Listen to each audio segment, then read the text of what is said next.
friends, Irene here. I haven't been here for a while. I haven't made videos since March, so now it's August. It was a long time. I've read 22 books since March. I gave 13 of them 5 stars. Some of them are here, some of them I will just talk about. I haven't made a video for spectrum of reasons, from health issues to traveling to just very busy life. And I wasn't sure I want to revive this channel, but I decided to give it a try because I have so many great books that I've read. I want to share them with you. None of them are like surprise books, none of them are new releases, but well, some of them are new releases, but most of them are not. But still, this is like a time capsule for me, like what books I liked this year. So I decided to make a video about these books and maybe some more videos I would like to. Without further ado, let me mention a few books that I've read. First of them, I finally got to James Herriot books, and the first one being All Creatures Great and Small. I, of course, heard about these books a lot from different channels and from different people, but I've never read them. I don't think they were translated into Russian, so I never read them while growing up. I enjoyed this so much. I've read it part as an audiobook, part as this book, like I've bought it. And I enjoy this series very much. This is full of heart, full of love to people and to animals and just to scenery, to the life, you know. This is very heartwarming book, very strong connection to the life, very down to earth, and I love it, this book for that. I enjoyed it very much. It was like a bright light in my days. Like I was really looking forward to listen to this book or to read this book. Highly recommend, especially if you have like anxiety issues or depression issues. This is a book that will just help you live through your life. This is like very light but deep, loving and caring book. I think about just a very great person who is a veterinarian in Yorkshire. So he came from the college, after the college, to work in Yorkshire, and he get to know people, he get to know animals. There are some hardships, there are some things that he was not used to, and very different scenery, very different characters from what he used to in Glasgow. So this is book like full of love to the new experiences and willingness to become himself in this new life. I just really like it. There is like a slight romance in here, very clean, and that's a great book.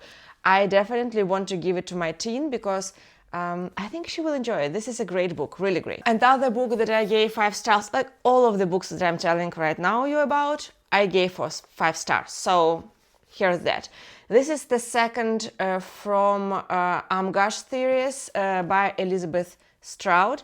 Like all of books that I've read by her, this is kind of a collection of interconnected short stories telling about different people in, I think, Maine. Very different stories about their life, about their experiences. Most of them are sad. This is like a sad book, mostly, with a tint of hope through the whole series of interconnected short stories. I love her writing style. I love her characters. I think that you can see when author cares for the characters and love them. And Elizabeth Strout definitely loves her characters and care for them, and her heart aches for them, and you can feel it through the book. Though I cried like 3 times while reading this book, maybe more. So this is like kind of sad book, but really heartwarming. And yeah, I think this is kind of modern literature that feels timeless for me, feels like a modern classic. And Elizabeth Strout definitely is a... I will buy everything from her. I have a long list, not read books from her, that I will read in next few years. But this is third book that I've read by her, and this is the third 5-star read. So, need I say more? Another huge chunk of my reading life was finishing Elena Ferrante Neapolitan Quartet. I want to make a separate video about this series of books. I definitely think this is a must-read for everyone living in our time.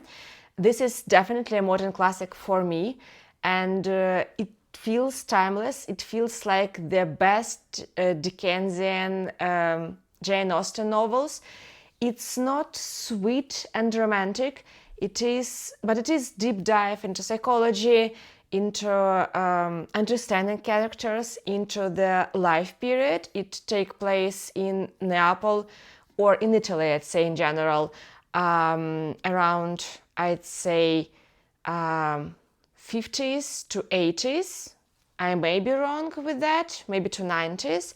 Neapolitan Quartet is a series of 4 books telling the life story of 2 girls who became friends in the first book, and their friendship is like the core of these 4 books. They grew up during the period time that this book covered, and in the last novel they are like, I'd say, in their 40s and up to older age. But I really think this is the best book that was written in our generation for now. It has this deepness and variety that the best literature works through the centuries have. I truly believe that this will be one of the books that our time will be remembered for. I gave 5 stars to all of the 4 novels in Neapolitan Quartet, and I read the last one, The Story of the Lost Child, during this period of time that I haven't been in this channel. So yeah, that was maybe my reading experience these few months. I finished Neapolitan Quartet, and I'm very glad I did it. Then I have few fantasy novels that I've read. I am not a huge fantasy reader for now. I was in my youth, and I wanted to return to the roots, let's say that. So I wanted to try and find some fantasy novels that I would enjoy again. Some of them are rereads, some of them I don't have with me, and I will show you first book in this series and tell about second, third, and fourth I read, but I think you understand. So first I started Robin Hobb. This is Assassin's Apprentice. This is the first of her farcier series. Well, this was a great book. I gave it 5 stars. It wasn't the thing that I expected it to be. Everyone's telling about deep dive, and this is why I will say the same. This is deep dive. This is highly psychological book, but also there is not much fantasy in it. It's very slow paced. It's very quiet, and it's great. It's telling a story about Fitz, who was a bastard of a king, and he was brought to the castle by his grandfather to be raised there, and he was there. He was raised there. He wasn't raised like a prince. He was raised like a servant, but later he was made an assassin. And in this book, this takes from his first days that he remembers himself up to some time. He was trained to be an assassin, and he was trained also with this kind of strange magic that lives in the bloodline of kings. But also he has another magic that but few people know about, which is strong connection with animals. This kind of magic is forbidden in this country, but it sometimes helps him. So he tries to secure this identity and to thrive in his job and also just navigate the life. It's a very slow unraveling the life of this boy, his thoughts, his mind, and the people around him. This is a beautiful book with beautiful prose.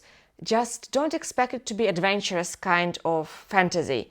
Well, the first book was not. I haven't read the second one, but I definitely want to. I gave this 5 stars. So yeah, definitely it was a strong start for this beloved series, and I definitely hooked.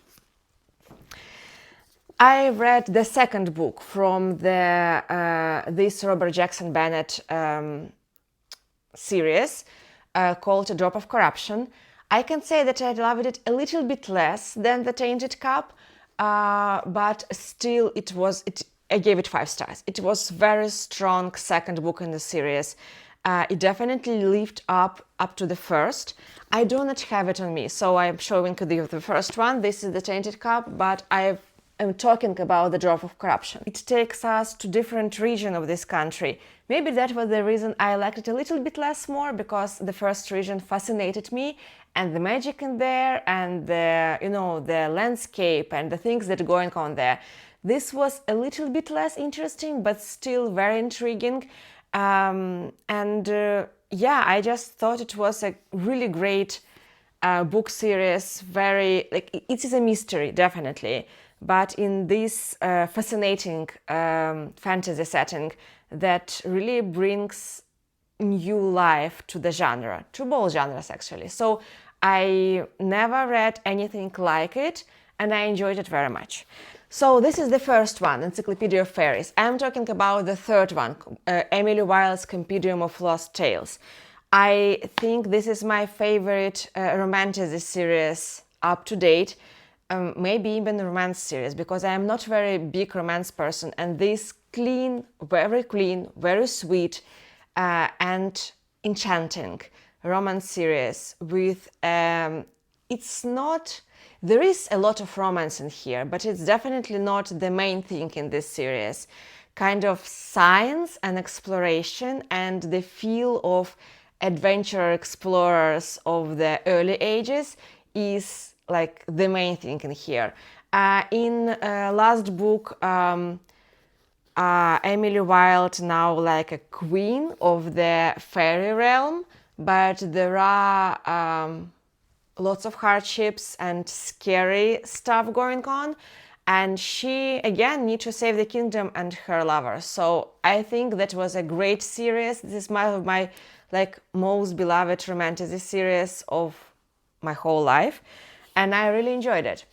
And I began a reread. Well, this is maybe third reread for me, but first in English, of Terry Pratchett Discworld series. This is the first one, being The Color of Magic. I have this beautiful edition, but they are very pricey. So I think next ones I will buy another books in another editions, though I enjoy this very much. This is kind of one of the best humor fantasy series. It has interesting world building. It has lots of humor, lots of jokes. It's really funny. I kind of say it's kind of like Jeeves and Wooster, but in fantasy world. It's that kind of humor that is not up to your face, into your face, but it's very intelligent.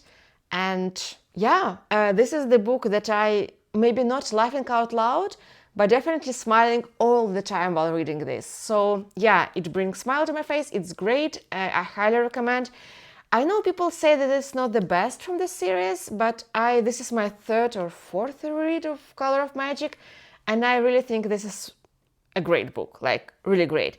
Also, this is a book about a tourist that came to this world from another part of this world that no one heard about, and he acts like general tourists act in our world. So she have a camera with a small demon who is drawing pictures of things that he sees around, and he is trying to seek things and feelings and experiences that people in this world try to avoid, like I don't know, like tavern brawl, for example, or meeting some sketchy characters who are heroes of this world but may get you into trouble, or see dragons or something like that. That things that are definitely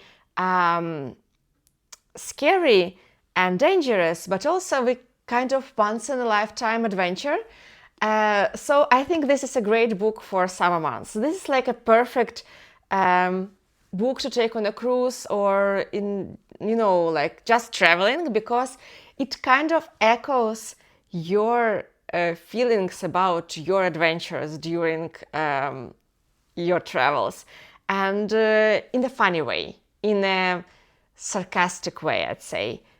So yeah, I took it on the road trip. It was really funny to read it on the road trip, because sometimes I was just like, I would never, ever, ever go on this hike with these heights, and I am really afraid of heights. But of course, while traveling, I go on all mountains we can, and we climb some scary stuff, for me, scary, just to see the beautiful view or something and make photos. And I was just like, yeah, now I will ask my demon to draw a photo of this beautiful scenery for me, even though I barely can open my eyes. I am so scared. So it just, it's funny, it's lighthearted, it's sarcastic, it's really like intelligent.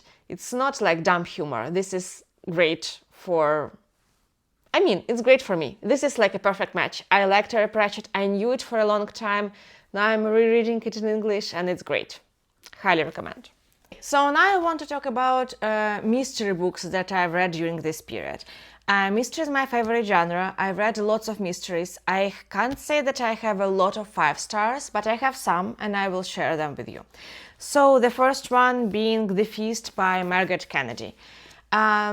This is a great book, which is kind of not really mystery.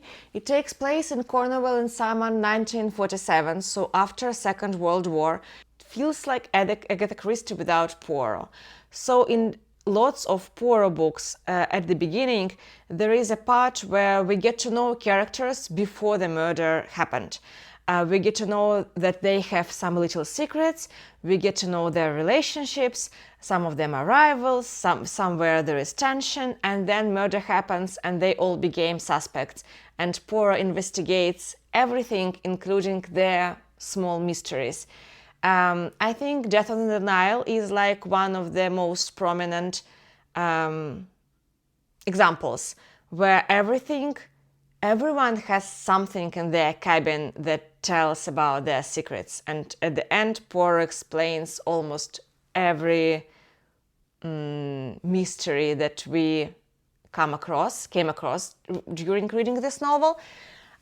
This kind of that, but without murder that.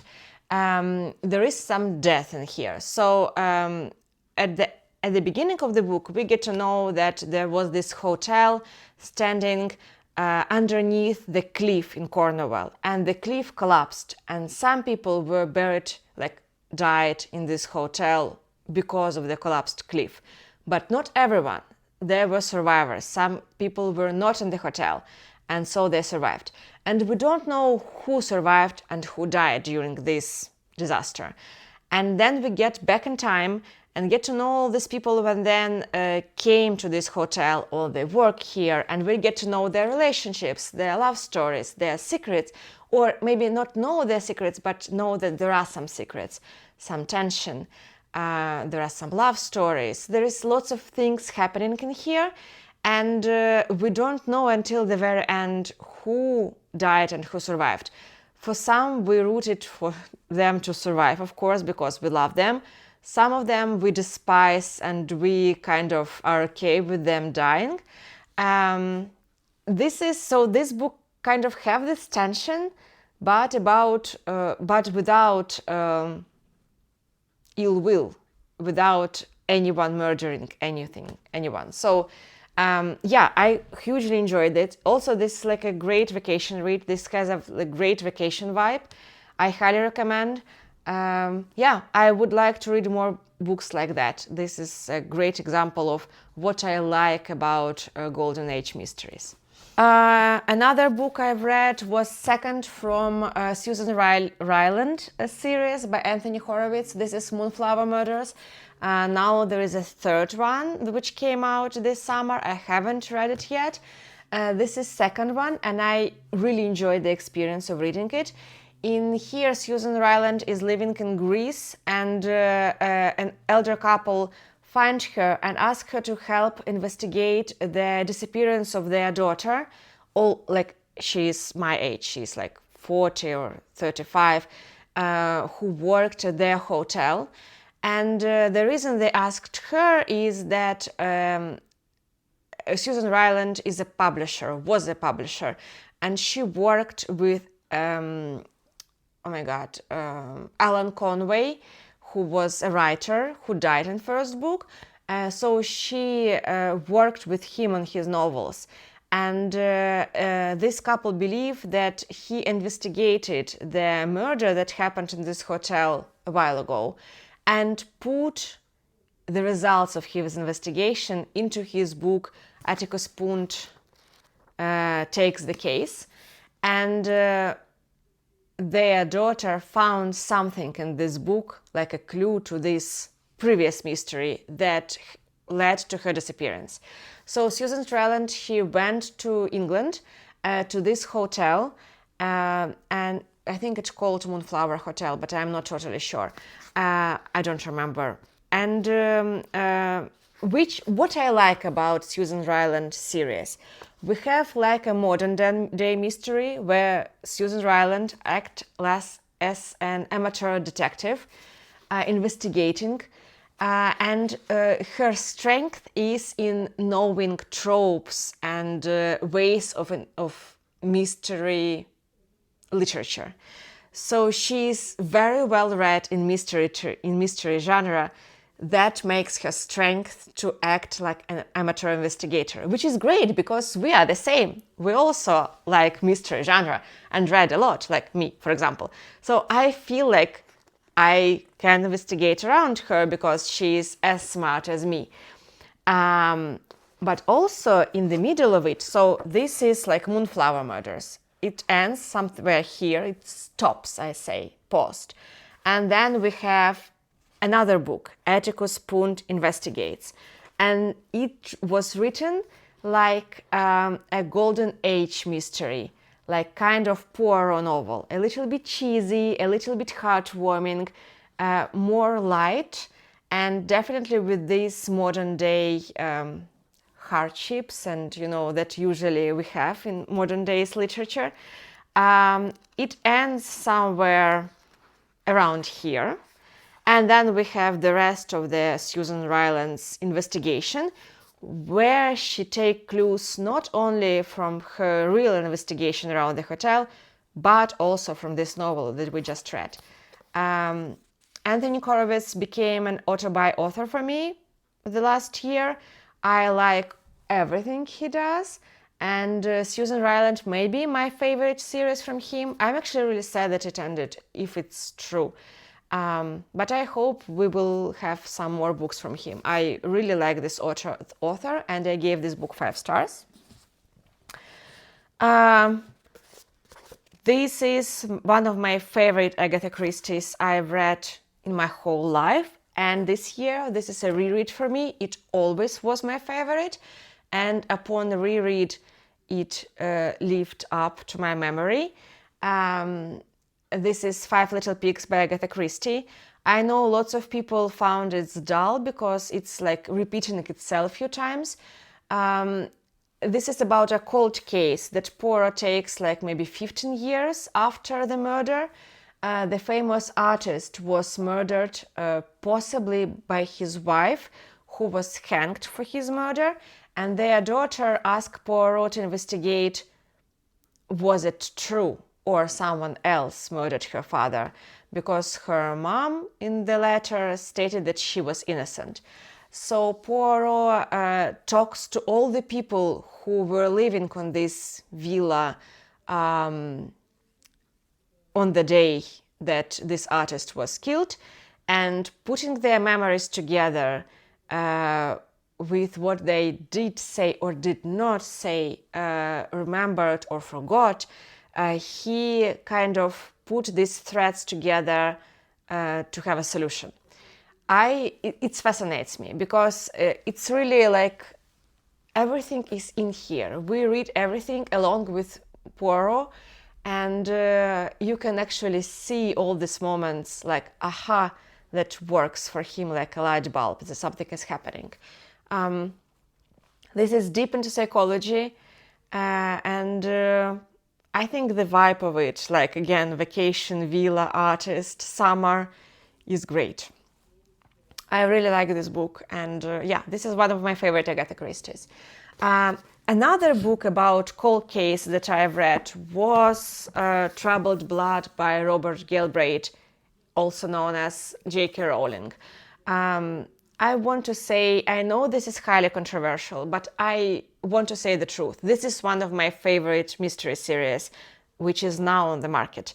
I really like the way it is written. I hugely enjoy the characters. I like how logical it is, how everything is happening, and we have reason for everything which is happening while investigating this. There are no like strange situations in here that we can't justify. And I like the tension between characters. I like how thoughtful this mystery is. I really like how she depicts veteran's life and the life of a disabled person and hardships that come with it. I really like Robin Ellicott's character, how her life experience as a woman in modern days can be difficult and also very, very realistic. I love everything about this book. It is smart, it is clever, it is heartwarming, it is gentle, and it is like well done, really well done. This talks about a cold case where the female doctor, went missing and was missing for 45 years. Her body was never found, and her daughter asked to investigate and to help to like make a closure to this part of her life. And they begin the investigation. They took the whole year for it, and it was done. They found the murderer, and they found the body. The murderer believed to be this serial killer, so there is also this threat about serial killer, about his victims, about... it's good. It's really, really good. I highly recommend this series in general, and this is for now my favorite book in this series. I haven't read last two, and also there will be third this September, so I have a lot more to catch up. You can see this is a big book, so it's like every time it's a huge time commitment, but it's so worth it. It's so well done. I know this author is highly controversial, and someone can get mad at me just to mentioning her on this channel, but this is one of my favorite authors, and this is one of my favorite mystery series. So yeah, read it. It's good. Last book that I want to mention is also about cold case. I now read a lot of young adult because my older daughter is 12 now, and she's reading a lot of young adult. So I'm trying to sometimes read along her, so to understand her experience in reading better. This is A Good Girl's Guide to Murder by Holly Jackson. This is great. Netflix series definitely doesn't do it justice. This is a very clever modern mystery about the girl who is doing this podcast for a school project, investigating a cold case that happened in her small town, where the high school girl was murdered and her boyfriend maybe killed himself because he murdered her. She is trying to understand what really happened, and she did. And this is a great audiobook because it's made kind of like podcast in places, and it adds up to the atmosphere and the characters. I really like this book. I can't say anything bad about it. This is the best, like modern, one of the best modern mystery thrillers I've ever read. This is also very clean and not too scary because it's young adult. I think anyone will enjoy it, not just young adults. My daughter reread this book already 4 times. This is one of her favorite books right now, and I understand why. This is a great, great mystery book. Also this is the first part of the series and I want to read more. So that's it. That was my 13 books, or maybe more, or maybe less, I'm not sure, that I gave 5 stars in last few months. I think I had a great reading time. I hope you'll have too. Tell me, what do you think about these books? Tell me what's your favorite mystery series is. I really want to know because I like mysteries and I try to read as many as I can. Thank you for listening, for watching, and hope you'll have a great day and see you in the next video. And see you in the next video, hopefully very soon. Bye.